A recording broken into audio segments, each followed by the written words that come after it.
नमस्कार, बहुत स्वागत आप सभी का। मैं हूं आपके साथ निशा भारद्वाज। वक्त हो चला है फटाफट 50 खबरों का, लेकिन उससे पहले एक नजर सुर्खियों पर। गाना गुनगुनाते हुए पप्पू यादव ने की बड़ी मांग, कहा दुष्कर्म के दोषियों को 48 घंटे के अंदर फांसी की सजा दी जानी चाहिए। खड़गे के आतंकी वाले बयान पर भाजपा से केंद्रीय मंत्री किरेन रिजिजू चुनाव आयोग पहुंचे। एक्शन की मांग की। कांग्रेस अध्यक्ष ने प्रधानमंत्री मोदी को आतंकी कहा था। लेंसकार्ट में तिलक विवाद पर एमपी, यूपी, महाराष्ट्र, छत्तीसगढ़ में जोरदार प्रदर्शन। स्टोर जाकर कर्मचारियों को कलावा पहनाया। धीरेन्द्र शास्त्री बोले, लाहौर में जाकर कंपनी खोल लो। पहलगाम आतंकी हमले की पीड़ितों को पीएम मोदी ने दी श्रद्धांजलि। बिहार में तेजप्रताप यादव ने शेखपुरा हाउस में देर रात की प्रशांत किशोर से मुलाकात। पहलगाम आतंकी हमले के 1 साल पर सेना ने सुरक्षा बढ़ाई। एकजुटता मार्च निकाला गया। प्रधानमंत्री मोदी ने कहा, भारत आतंकवाद के आगे कभी नहीं झुकेगा। नारी शक्ति वंदन कानून लागू न होने पर महिलाओं में आक्रोश। विपक्ष का पुतला फूका। कहा, आने वाले चुनावों में विपक्ष का करेंगे विरोध। पप्पू यादव की महिलाओं पर विवादित बयान पर बोले अनंत सिंह, कहा पागल हो गया है, अपनी पत्नी से पूछे जाकर। पहलगाम आतंकी हमले की पहली बरसी पर सीएम उमर अब्दुल्ला का बड़ा बयान। कहा, इस तरह के हमले पाकिस्तान चाहे कर भी ले तो इसे होने की इजाजत भारत नहीं देगा। मेरठ में कोर्ट में मुस्कान और साहिल की हुई पेशी। मृतक सौरभ की मां बोले, कातिलों को हो फांसी।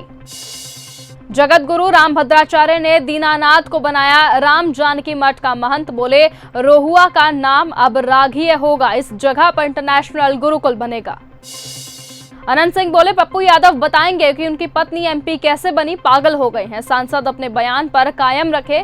कहा, आयोग का नोटिस फाड़कर फेंक दिया।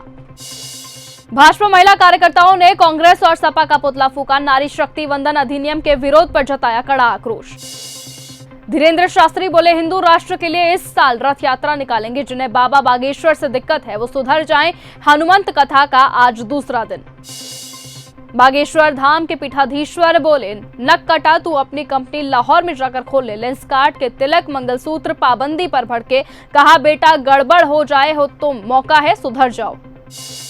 टीएमसी केस पर जबरन धर्मांतरण में शामिल थी निदा खान। पुलिस का बड़ा दावा, 2 महीने की प्रेगनेंसी का हवाला देकर अग्रिम जमानत मांगी।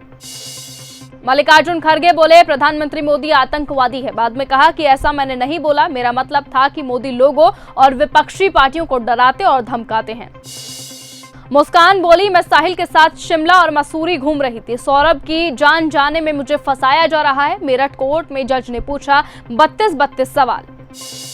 हर्षा रेछारिया बोली, मुस्लिम संत बने तो स्वागत, मेरा विरोध क्यों? संन्यास के बाद भी सोशल मीडिया पर एक्टिव रहूंगी। महाकुंभ ने मुझे बदला है। धीरेन्द्र शास्त्री बोले, मंदिरों में भीड़, सड़कों पर तूफान चाहिए। ज्ञानवापी में एक दिन रुद्राभिषेक होगा। प्रयागराज में हनुमंत कथा का आयोजन।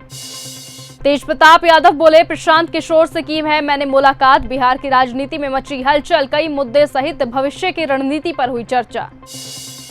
बिहार में वित्तीय संकट को लेकर तेजस्वी यादव ने एनडीए सरकार को घेरा। भ्रष्टाचार के चलते खजाना खाली हुआ। अखिलेश यादव के 300 यूनिट फ्री बिजली देने पर ओपी राजभर ने किया पलटवार। कहा, अखिलेश यादव जब सरकार में थे तब सिर्फ 4 जिले यानी कि रामपुर, इटावा, मैनपुरी, सफाई समेत 24 घंटे यहां पर बिजली आती थी। दिल्ली से बिना महरम 43 महिलाएं हज के लिए हुई रवाना। उत्तर प्रदेश से सबसे ज्यादा अधिक महिलाएं इसमें शामिल।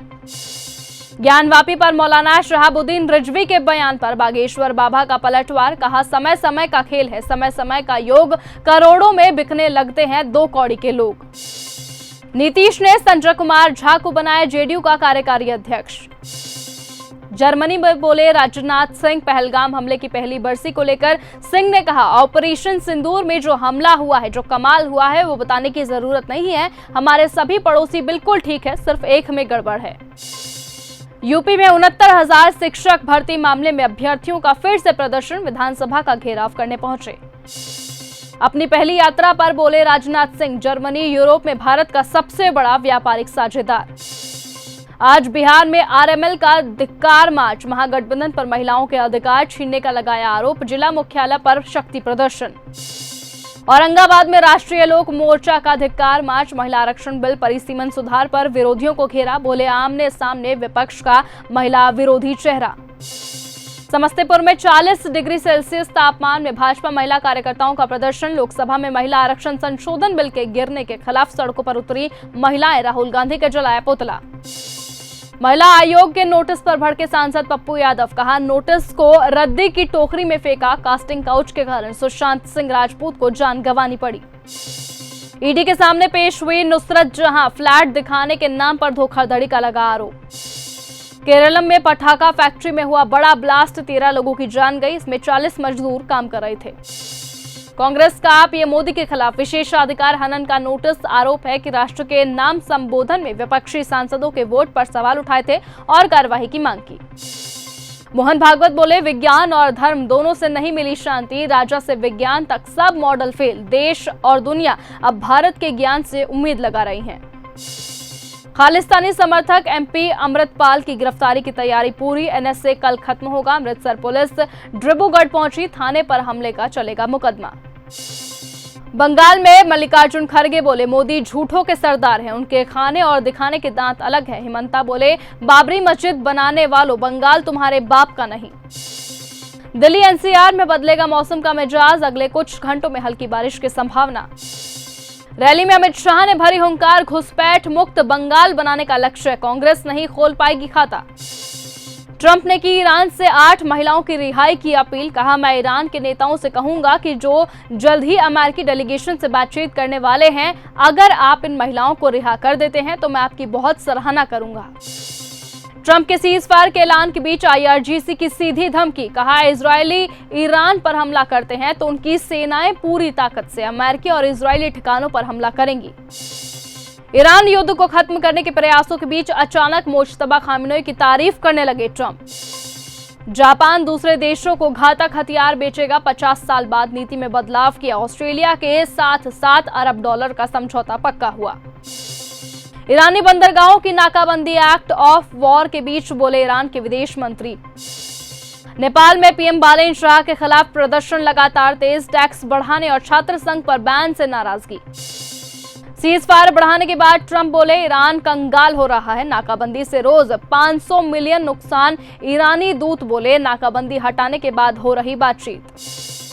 ओमान के पास समुद्री जहाज पर आईआरजीसी का हमला, शिप को हुआ भारी नुकसान, सभी क्रू मेंबर्स सुरक्षित। ईरान ने ट्रंप के साथ युद्ध विराम बढ़ाया, बोला पाकिस्तान के अनुरोध पर उठाया कदम।